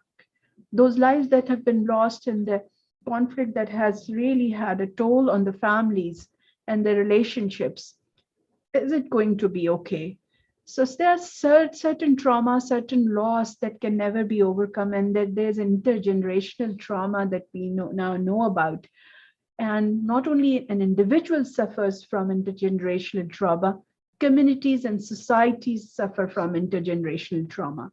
So the kind of intolerance we see, how we see racism coming back in the folds of our society, how we see apartheid in different forms. We're even blind to the concept of apartheid. There is digital apartheid, there is economic apartheid, there's many kinds of apartheid. And can we see that? Sometimes we are even blind to that. So the only thing that I hope for, perhaps we have indicated to some extent that we need to break this. We have to come out of these silos and really understand that well-being is not something that's about happiness, a quest of happiness or mental health only. Every policymaker, when he makes a policy, and a statesman sitting in the assembly or senate passes a policy for their own political mileage, they are compromising the well-being of the majority. They had sent them there in the very house where they claim to represent the majority. And when the statesmen use a language just to, in a way, oppose their opponents, they're not only opposing their opponents, they're trying to impact the well-being of many who follow their counterpart or the other representative. So through our language, through our communication, through our policy making, through our importance to health and education, and in every sphere of life, whatever we do, either we contribute to well-being or we take away some of it. It's about time that we realize that. It's about time that we start owning that if we want to survive in this planet, if we want to continue living in a thriving society, a community not at war with each other, because peace serves all and the conflict can only serve some in a short run. So if we don't realize that, if we continue to see all this just a concern of few people, we would always be yearning for well-being, not contributing to well-being.